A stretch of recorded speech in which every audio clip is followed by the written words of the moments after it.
दोस्तों रेलवे के एग्जाम नजदीक है और आई होप आप लोग टेस्ट सीरीज अटेम्प्ट कर रहे होंगे, अपनी परफॉर्मेंस का एनालिसिस अच्छे से कर रहे होंगे। लेकिन प्रॉब्लम एक है कि सर हमारे मार्क्स जब कम आते हैं मैं डिमोटिवेट हो जाता हूं, फिर नेक्स्ट टेस्ट अटेम्प्ट करने का मन ही नहीं करता सर। और जब अभी इतना डिमोटिवेट हो रहा हूं सर, जब तो अभी रियल प्रेशर नहीं है तो मेन एग्जाम में क्या होगा सर, मेरा सिलेक्शन नहीं होगा, मुझे ऐसा लग रहा है।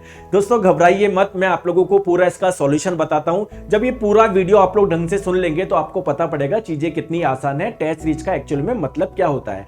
देखिए दोस्तों, सबसे पहली चीज ये ध्यान रखिए, जो टेस्ट सीरीज है वो बेसिकली एक प्रकार का लर्निंग टूल है। फाइनल कोई जजमेंट नहीं है कि आपका सिलेक्शन नहीं होगा या आपका सिलेक्शन हो जाएगा। तो ये एक लर्निंग टूल है आपको, जिससे पता पड़ेगा आप लोग कौन कौन सी गलतियां करते हो, कौन कौन सी ऐसी चीज है जो आप लोग भूल जाते हो, कौन कौन सी ऐसी चीज है जो आप लोगों ने पढ़ी ही नहीं है आपके सिलेबस में। तो एक चीज ये ध्यान रखिए, एक एग्जांपल से समझते हैं दोस्तों। दो व्यक्ति हैं, एक है ए एक है बी। मान लीजिए 100 मार्क्स के पेपर में ए वाला जो व्यक्ति है उसके नंबर आए 60 और बी वाले के आया 95। अब जो बी वाला था उसने सोचा मेरे तो 95 आ गए, बेस्ट है। वो जो बाकी के 5 जो क्वेश्चन गलत हुए वो उस पर ध्यान ही नहीं लगा रहा। वो ठीक है, बोले मेरे तो 95 क्वेश्चन सही हो गए।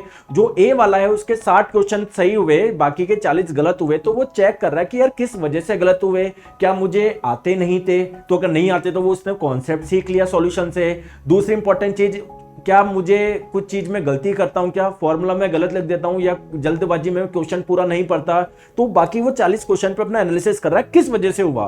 तो दोस्तों यकीन मानिए सही मामले में जो ए वाला बच्चा है उसने बिल्कुल टेस्ट सीरीज का सही यूटिलाइजेशन किया है, क्योंकि उसने पूरा एनालिसिस किया है। क्या तो जो आता था वो तो उसको आता ही था, जो नहीं आता था वो अपनी चीजें सुधार रहा है, जिससे मेन एग्जाम तक जाते जाते वो उसकी चीजें सही हो जाए। जबकि बी वाला 95 क्वेश्चन तो उसको वैसे ही सही कर लेता, 5 में जो गड़बड़ थी वही तो उसको सीखना था कि वो गलती क्यों हुई है, वो उसका ढंग से यूटिलाइजेशन ही नहीं कर रहा। तो एक चीज ये ध्यान रखिए दोस्तों। सेकंड चीज, focus on progress not perfection. अगर मान लीजिए आपके पहले टेस्ट में 100 में से 40 ही मार्क्स आए, तो फिर आप कोशिश करिए 40 से 42 जाने पर, 43 पे जाने पे, 44 पे। आप लोग ये मत सोचिए मेरे यार 80 क्यों नहीं आ रहे, 90 क्यों नहीं आ रहे, 100 क्यों नहीं आ रहे। तो हम लोगों को प्रोग्रेस पे फोकस करना है, नॉट परफेक्शन। परफेक्शन पे हम लोगों को नहीं जाना है। तीसरी इंपॉर्टेंट चीज दोस्तों, जो टेस्ट सीरीज है वो एक स्टिमुलेशन की तरह है, फाइनल एग्जाम नहीं है। बिल्कुल फाइनल एग्जाम के जैसे आप लोगों का है उसी पैटर्न पे, लेकिन फाइनल एग्जाम तो नहीं है। तो ये डर बिल्कुल हटा दीजिए कि अगर आपके मार्क्स कम भी आ गए तो आपका सिलेक्शन नहीं होने वाला। फोर्थ इंपॉर्टेंट चीज दोस्तों, believe in your hard work. आपको पता है यार, अपने 6 महीने 1 साल इतना पढ़ा है, फिलहाल भी आप लोग पढ़ रहे हो, तो उस पर भी आप लोग थोड़ा सा बिलीव करिए। इतनी चीजें पढ़ी है तो वो वेस्ट नहीं जाएगी। कोई दोस्तों टेस्ट है जिसमें मार्क्स कम आ रहे हैं क्योंकि कुछ क्वेश्चंस ऐसे हैं जो आपको आते नहीं थे, कोई टेस्ट ऐसा भी आएगा जहां पर बहुत सारे वो क्वेश्चन आएंगे जो आप लोगों के पढ़े हुए हैं। दोस्तों next point, celebrate every attempt. जब आप लोग टेस्ट अटेम्प्ट करते हो ये अपने आप में बहुत बड़ी बात है, चाहे वो मार्क्स आपके कम आ गए हो। बहुत सारे बच्चे हैं जो मार्क्स कम आने पर टेस्ट छोड़ देते हैं और फिर फाइनली मेन एग्जाम भी उनका इतना अच्छा ऐसा नहीं होता। तो अगर आप लोगों के 40 भी आ रहे हैं, 45 भी आ रहे हैं, तो हर एक टेस्ट अटेम्प्ट करिए, उसको सेलिब्रेट करिए। यार हाँ, मैंने टेस्ट अटेम्प्ट किया है और मुझे पता पड़ा है कौन सी चीज मुझे आती है, कौन सी मुझे नहीं आती है, मुझे पता पड़ गया है, मैं वो गलतियां सुधारूंगा।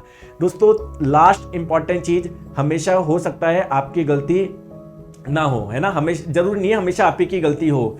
तो क्वेश्चन में नॉट ऑलवेज बी परफेक्ट। हो सकता है दोस्तों जो क्वेश्चन जहां पर आप लोग टेस्ट सीरीज लगा रहे हो वो क्वेश्चन ही ऐसे इररिलेवेंट थे, आपको कहां से आएंगे, वो आपके सिलेबस में नहीं है, आपके सिलेबस का पार्ट ही नहीं है। जैसे फॉर एग्जांपल साइंस की बात करूं, जनरल साइंस दिया हुआ है, 10th तक की साइंस दिया हुआ है, कुछ भी पूछ रहा है, आप लोग नहीं बना पाओगे यार, वो कैसे आप लोग बना पाओगे, तो गलती आपकी नहीं है। तो मैं आप लोगों से बस एक सलाह दूंगा कि आप लोग जो टेस्ट कहीं पर भी आप लोग लगा रहे हो, फुल लेंथ टेस्ट आप लोग ज्यादा से ज्यादा लगाए, आप लोग चैप्टर वाइज ज्यादा नहीं लगाए। क्योंकि एक एग्जाम्पल समझिए कि आपके साइंस का एक एग्जांपल लेता हूं, 100 मार्क्स का आप लोगों का एलपी का पेपर है, उसमें मान लो 20 मार्क्स की साइंस आएगी, आरआरबी में 30 मार्क्स की साइंस आएगी।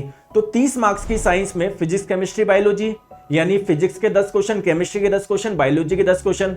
यानी बायोलॉजी में अगर 15 चैप्टर है, 15 से ज्यादा है, मैं तो बोल रहा हूं कि मान लो केवल 10 चैप्टर है, तो एक चैप्टर से केवल एक ही तो क्वेश्चन आएगा।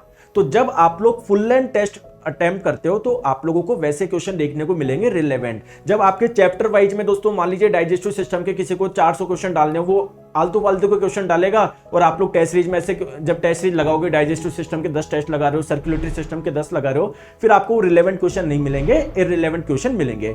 फुल लेंथ टेस्ट इसलिए भी जरूरी है क्योंकि जैसे पहला क्वेश्चन आपने देखा कुछ कोई टॉपिक का है, डाइजेस्टिव सिस्टम का है, अगला क्वेश्चन आया मान लीजिए मोशन का, तो आपका जो दिमाग है वो सीधे बायोलॉजी से फिजिक्स में कूदेगा। आपकी प्रैक्टिस होगी कि ऐसे एक सब्जेक्ट से दूसरे में हम लोग स्विच करें। अगर आप लोग चैप्टर वाइज दे रहे हैं तो आपको पहले से ही पता है डाइजेस्टिव सिस्टम का क्वेश्चन, आपका दिमाग ज्यादा काम ही नहीं करेगा। आपको पहले से पता है ये ब्लड का है, आपको पहले से ही पता है कि ये टाइम एंड वर्क का है, आपको पहले से ही पता है प्रॉफिट एंड लॉस का। तो आप लोग फुल लेंथ टेस्ट दीजिए, मार्क्स कम आते हैं तो घबराना नहीं है, बस एनालिसिस करिए कि यार क्या चीजें ऐसी थी जो मुझे नहीं आती थी या मैंने गलत करी। 100 में से 40 आ रहे कोई बात नहीं, सिलेक्शन हो जाएगा, लेकिन आपने 20-30 टेस्ट एटलीस्ट लगा के जाओ जिससे आप लोगों को पता पड़े, वो कंसंट्रेशन वाली पावर बने।